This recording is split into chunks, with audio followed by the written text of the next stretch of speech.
Hello dear students, आज हम body fluid and circulation में आरबीसीज पार्ट सेकंड पढ़ेंगे। RBCs red blood corpuscles part second. Red blood corpuscles से related आज हम लोग life span, disposal, erythropoiesis and haemoglobin, इनसे रिलेटेड कुछ चीज़ों के बारे में हम लोग प्रीवियस लेक्चर में पढ़ चुके हैं। आज इनको और थोड़ा एक्सप्लेन करेंगे। Life span and disposal. सबसे पहले है लाइफ स्पान 120 डेज। आरबीसीज का लाइफ स्पान 120 डेज होता है, यानी आरबीसीज 120 दिन तक जिंदा रहती हैं। ठीक है, उनके बाद में इनका डिस्ट्रॉयड हो जाता है।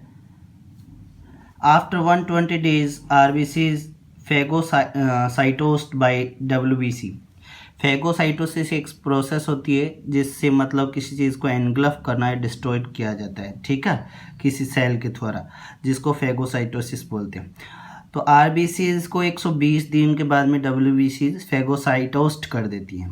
ठीक है, और डिस्ट्रॉयड इन स्प्लीन, और ये डिस्ट्रॉयड होती हैं फेगोसाइटोसिस की प्रोसेस से स्प्लीन में डब्ल्यूबीसी द्वारा। Spleen the graveyard and blood bank, यानी हम लोग बात कर सकते हैं स्प्लीन के अंदर ये डिस्ट्रॉयड होती हैं 120 दिन के बाद में, इसलिए इसको ग्रेवयार्ड ऑफ आरबीसी बोलते हैं। और दूसरा ब्लड बैंक, स्प्लीन को ब्लड बैंक भी बोलते हैं। क्यों?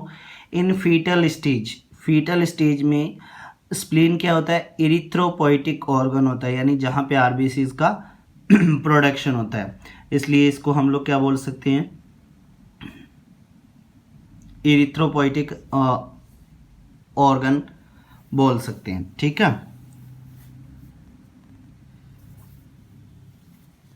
तो ये ब्लड बैंक हो गया और ग्रेवयार्ड भी है, तो दो नाम बोले जाते हैं, ब्लड बैंक और ग्रेवयार्ड।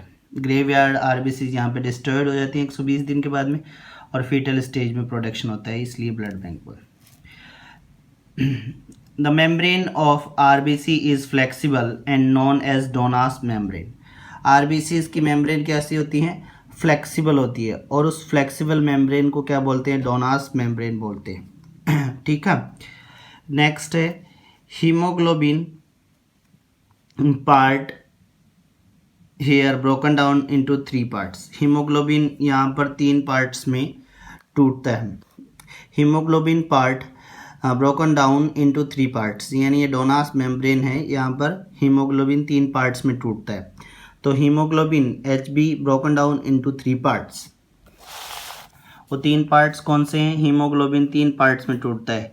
हेमेटोसाइटेरिन, ठीक है, जो Fe कंटेनिंग होता है या आयरन कंटेनिंग होता है। बिलिरुबिन, येलो पिगमेंट होता है बाइल में, and biliverdin, yellow pigment in bile.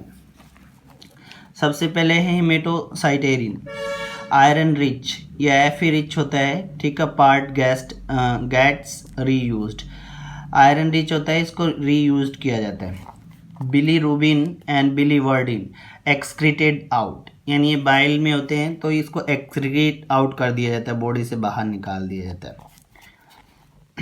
एक और इम्पॉर्टेंट है बिलीरुबिन से related, bilirubin and it import पहले येलो कलर ऑफ प्लाज्मा। और पहले येलो कलर प्लाज्मा क्या होता है? इसी की वजह से होता है, प्लाज्मा का, बिलीरुबिन की वजह से। ठीक है, नेक्स्ट एक कंडीशन है jaundice. If bilirubin and biliverdin stored in body under skin causes jaundice. अगर मान लिया जाए कि ये एक्सक्रीटेड आउट एलिमेंट्स हैं या पिगमेंट्स हैं, इनको बॉडी में स्टोर किया जाए, एक्सेस हो जाए और स्टोर करने लग जाए बॉडी अंडर द स्किन, तो वो क्या कॉज कर देगा? जॉन्डिस कॉज करता है। सेकंड है अपना इरिथ्रोपोइसिस। ठीक है, इरिथ्रोपोइसिस का मतलब क्या होता है? Production of RBC, the process in which RBC production start. RBC का प्रोडक्शन होता है, उसको इरिथ्रोपोइसिस बोला जाता है। तो आरबीसी प्रोडक्शन इरिथ्रोपोइसिस प्लेस वो प्लेस जहाँ पे आरबीसीज का प्रोडक्शन होता है उनको इरिथ्रोपोइटिक ऑर्गन बोलते हैं। क्या बोलेंगे? इरिथ्रोपोइटिक ऑर्गन बोलते हैं। कौन कौन से ऑर्गन होते हैं? बी फीटल स्टेज और आफ्टर बर्थ, दो अलग अलग जगह पे इनका प्रोडक्शन होता है। इन फीटल स्टेज यानी एम्ब्रियोनिक डेवलपमेंट में मदर बॉडी के अंदर जो फीटस ग्रो कर रहता है उसकी बॉडी के अंदर लीवर और स्प्लीन में इनका प्रोडक्शन होता है। तो फीटल स्टेज में इरिथ्रोपोइटिक ऑर्गन क्या हो गए? लीवर एंड स्प्लीन हो जाते हैं। After birth red bone marrow, और बेबी की बर्थ होने के बाद में इरिथ्रोपोइटिक ऑर्गन कौन सा होता है? रेड बोन मैरो होता है। फिर chemical which required for erythropoiesis, कौन से ऐसे केमिकल्स हैं जो इरिथ्रोपोइसिस यानी आरबीसीज के प्रोडक्शन के लिए रिक्वायरमेंट होती है जिनकी, उनके नेम है इरिथ्रोपोइटिन। फर्स्ट है इरिथ्रोपोइटिन जो कौन सिक्रेट करता है? किडनी, सिक्रेटेड बाय किडनी से सिक्रेट किया जाता है। दूसरा है फॉलिक एसिड एंड थर्ड है विटामिन B12 या साइनोकोबालामिन। तो इरिथ्रोपोइटिन जो किडनी से सिक्रेट किया जाता है, फॉलिक एसिड और विटामिन B12, ये तीनों ही केमिकल्स क्या होते हैं? इरिथ्रोपोइसिस के लिए रिक्वायर्ड होते हैं। नेक्स्ट है थर्ड हीमोग्लोबिन। हीमोग्लोबिन एक पिगमेंट है, रेड पिगमेंट बोलते हैं जिसको हम लोग, प्रेजेंट इन आरबीसीज के अंदर प्रेजेंट होता है। और ब्लड का कलर बेसिकली आरबीसीज का और ब्लड का कलर किन की वजह से? इन्हीं की वजह से क्या होता है? रेड होता है। One RBC has about 200 to 280 million molecules. एक आरबीसी के पास में 200 से लेकर 280 मिलियन मॉलिक्यूल होते हैं, किसके? एचबी के। और बेसिकली हीमोग्लोबिन काउंट की बात करें तो हम लोग बोल सकते हैं 12 से लेकर 16 ग्राम पर 100 मिलीलीटर ऑफ ब्लड में एचबी प्रेजेंट होता है। एचबी काउंट इसी को बोलते हैं, ठीक है। कंपैरेटिवली मेल और फीमेल में ये डिफरेंस है दोनों में। Haemoglobin is made up of 2 parts. Haemoglobin भी अब 2 पार्ट्स से बना होता है, हीम और ग्लोबिन। हीम क्या है? आयरन पिगमेंट है, और ग्लोबिन क्या है? एक प्रोटीन है, ठीक है। हीम और ग्लोबिन आयरन और प्रोटीन से बना होता है। एचबी का एक मॉलिक्यूल 4 ऑक्सीजन को बाइंड कर सकता है। 1 Hb molecules transport 4 oxygen molecules, यानी this 1 molecule transport 1 molecule of Hb transport 4 oxygen molecule.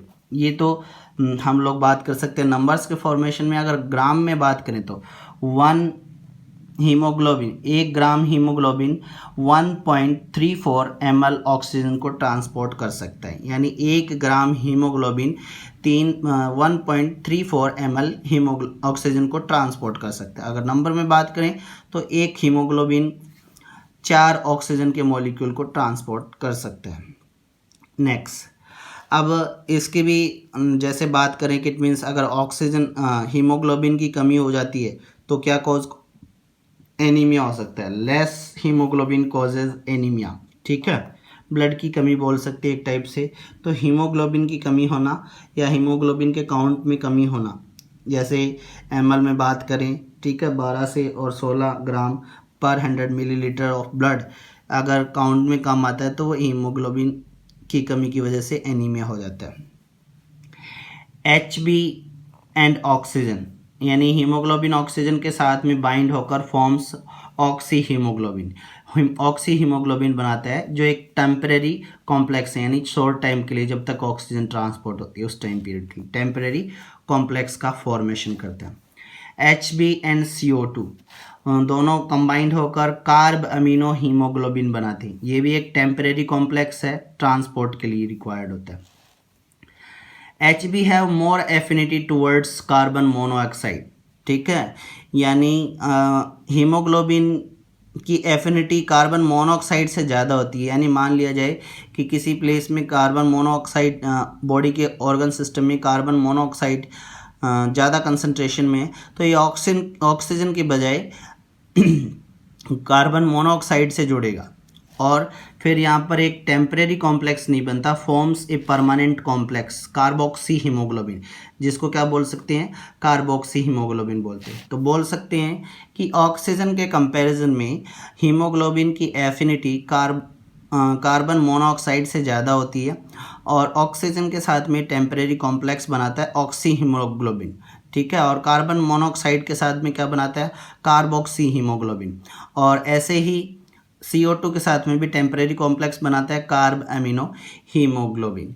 ये आज का हमारा टॉपिक है red blood corpuscles part second. Thank you.